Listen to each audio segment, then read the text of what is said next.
बिहार में महागठबंधन की करारी हार हो चुकी है। प्रचंड बहुमत के साथ एनडीए सरकार बना चुकी है। अब सवाल ये उठता है कि जिस प्रचंड बहुमत के साथ एनडीए की सरकार बनी है, उसके विपक्ष में क्या ऐसे मजबूत नेता नजर आएंगे? क्योंकि विपक्ष बहुत कमजोर हो चुका है। 35 सीट लेकर के महागठबंधन बहुत कुछ करती हुई नजर नहीं आ रही है।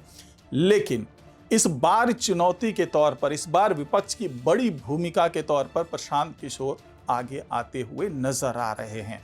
क्योंकि प्रशांत किशोर ने ऐलान कर दिया है कि वो पूरे बिहार में घूम घूम करके, हर वार्ड में जा करके महिलाओं से फॉर्म भरवाएंगे कि एनडीए ने जो 2 लाख रुपए देने का वादा किया है, आप फॉर्म भरिए और 2 लाख रुपए आप जरूर लीजिए। और भी कई ऐसे मुद्दे हैं जिस पर प्रशांत किशोर जो हैं वो एक मुहिम चलाने की कोशिश कर रहे हैं। और इसकी काट जो है वो चिराग पासवान के तौर पर नजर आ रहा है एनडीए के अंदर में। क्योंकि चिराग पासवान खुद को हमेशा से कहते रहे हैं कि वो संकट मोचन हैं और संकट मोचन की भूमिका पीएम मोदी के लिए निभाते आए हैं। तो क्या बिहार में इस बार संकट मोचन बन पाएंगे? क्या जिस तरीके से एनडीए ने उनके कंधे पर महत्वपूर्ण जिम्मेदारी दी है, कम से कम जो प्रशांत किशोर है उसको साधने की, उस जिम्मेदारी को वो निभा पाएंगे? तो इसी पर चर्चा होगी आज के इस वीडियो में। तो इस वीडियो को आखिर तक जरूर देखिएगा। नमस्कार, मैं हूँ डॉक्टर सुरजीत सिंह और आप देख रहे हैं YBN बिहार झारखंड। अगर आपने अभी तक इस चैनल को सब्सक्राइब नहीं किया, सब्सक्राइब कर लीजिए। और अगर आपको ये वीडियो अच्छा लगे, लाइक कीजिए, शेयर कीजिए और कमेंट जरूर कीजिए।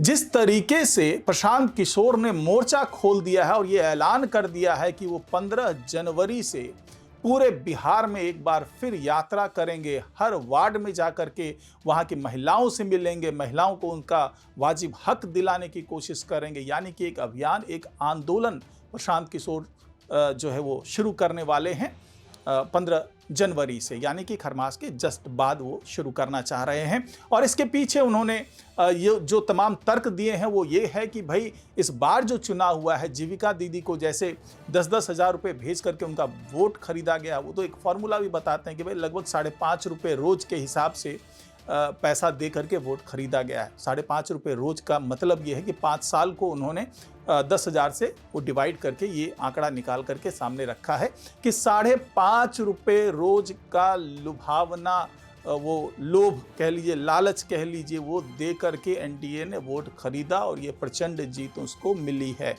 अब कहते हैं कि खिसियानी बिल्ली खंभा नोचे, तो ऐसा ही कुछ नजर आ रहा है प्रशांत किशोर के हाव भाव से, उनके आंदोलन से। और वो दावा कर रहे हैं कि 15 जनवरी से वो लगभग 18 से 20 महीने तक लगातार बिहार की यात्रा करेंगे, महिलाओं से मिलेंगे, हर वार्ड में जाएंगे, महिलाओं से फॉर्म भरवाएंगे।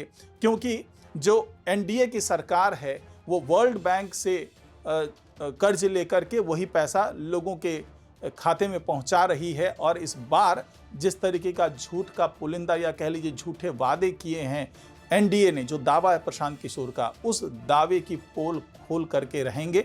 और उसके लिए उन्होंने कहा है कि हमारे पूरे कार्यकर्ता पूरे बिहार में हर वार्ड में जाकर के जो 1.5 करोड़ महिलाएं हैं उनसे वो फॉर्म भरवाएंगे और फॉर्म भरवा करके हर महिला के खाते में 2-2 लाख रुपए पहुंचे, जैसा कि वादा किया है एनडीए ने। ये सुनिश्चित करने का काम जो जनसुराज पार्टी है वो करेगी और प्रशांत किशोर ये काम अपनी अगुवाई में करने जा रहे हैं।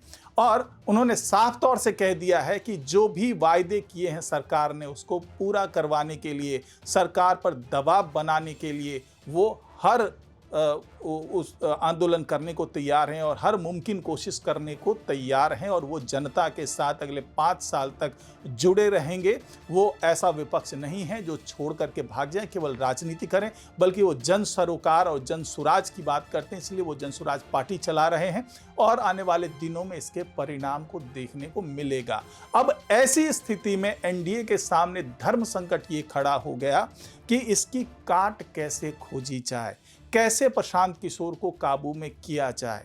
तो इसके लिए उन्होंने एक बार फिर से चिराग पासवान पर भरोसा जताया है और चिराग पासवान ने प्रेस कॉन्फ्रेंस करके बाकायदा ये कह दिया है कि वो भी खरमास के बाद धन्यवाद देने के लिए गांव-गांव पहुंचेंगे, हर वार्ड में पहुंचेंगे, लोगों से मुलाकात करेंगे और खास करके जो पिछड़े जाति के लोग हैं, जो वंचित लोग हैं, उनको न्याय दिलाने का काम करेंगे और जो सरकार की योजनाएं हैं वो घर घर तक कैसे पहुंचे, उसका फ़ायदा कैसे मिले लोगों को, इसका काम भी वो करेंगे चिराग पासवान। और इसके लिए उन्होंने अपने जो बहनोई हैं, जो जीजा है अरुण भारती, उसकी अगुवाई में ये सारा काम करने का ऐलान किया है और अरुण भारती को बड़े लीडर के तौर पर बिहार में स्थापित करने की योजना बनाई है चिराग पासवान ने। और चिराग पासवान ने साफ कह दिया है कि एक जो परिकल्पना थी दलित सेना की, उसको भी नए सिरे से तैयार किया जाएगा अरुण भारती की अगुवाई में। लेकिन ये केवल एक मुखौटा है दलित सेना, जो उसके पीछे का असल एजेंडा है वो यही है कि प्रशांत किशोर जिस तरीके से गांव-गांव, घर-घर पहुंच करके एनडीए सरकार पर दबाव बनाने की कोशिश कर रहे हैं, उसी तरीके से चिराग पासवान, जो कि चिराग पासवान भी युवा नेता हैं, प्रशांत किशोर के साथ अच्छे संबंध हैं चिराग पासवान के, इसीलिए चिराग पासवान को आगे किया गया है कि आप भी घर-घर पहुंच करके अगर प्रशांत किशोर किसी को बरगला रहे हैं तो सच्चाई आप बताइए, उन तमाम महिलाओं को भी जिनके लिए वादे किए गए हैं, उनकी पात्रता भी बताइए कि कैसे उनको पैसे मिल सकते हैं, कैसे वो लाभार्थी बन सकती हैं। तो ये तमाम चीज़ें, यानी कि कम्युनिकेशन गैप अगर कुछ पैदा करना चाहते हैं प्रशांत किशोर, तो उसकी काट चिराग पासवान के तौर पर ही एनडीए को नज़र आ रहा है कि चिराग पासवान अगर अपने तरफ, क्योंकि उनकी लोकप्रियता अच्छी है, दलितों में अच्छी पैठ है, एक बड़ा समुदाय है जो चिराग पासवान को पसंद करता है। और चिराग पासवान ने पहले ऐलान भी किया था कि अरुण भारती को मैं डिप्टी सीएम के तौर पर देखना चाहता हूं, लेकिन बदलते दौर के साथ और बदलते समीकरण के साथ में उनकी ये जो इच्छा थी वो पूरी नहीं हो सकी। लेकिन अब चिराग पासवान ये चाहते हैं कि अरुण भारती को भी एक बड़े नेता के तौर पर स्थापित किया जाए। इस चुनाव में भले कुछ खास न कर पाए हों, लेकिन अगले चुनाव की तैयारी अभी से चिराग पासवान करना चाहते हैं। ठीक उसी तर्ज पर जैसे प्रशांत किशोर तैयारी कर रहे हैं, 0 आंकड़ा लेकर के भी वो निराश तो हैं, लेकिन अब चाहते हैं कि नए सिरे से जुड़ करके बिहार के जड़ तक पहुंचा जाए, लोगों तक पहुंचा जाए। लगभग इसी रणनीति के साथ में चिराग पासवान भी अब घर घर पहुंचने की तैयारी में जुटे हुए हैं और साथ ही प्रशांत किशोर के काट के तौर पर खुद को वहां पर स्थापित करने की कोशिश कर रहे हैं और संकट मोचन की भूमिका एनडीए के लिए वो निभाते हुए नजर आएंगे आने वाले दिनों में। तो क्या होगा, क्या प्रशांत किशोर अपनी योजना में सफल हो जाएंगे या फिर चिराग पासवान जिस तरीके से एनडीए की तरफ से एक बड़े खिलाड़ी के तौर पर आगे आ रहे हैं, वो कुछ करिश्मा कर पाएंगे और इसका फ़ायदा एनडीए को मिलेगा। और ये फ़ायदा उनके लिए आगे के, चाहे वो लोकसभा के चुनाव हो या फिर आने वाले विधानसभा के चुनाव हो, वहाँ पर इनके कद को बड़ा करने में मददगार साबित होगा। तो आज की रिपोर्ट में फ़िलहाल इतना ही। नमस्कार।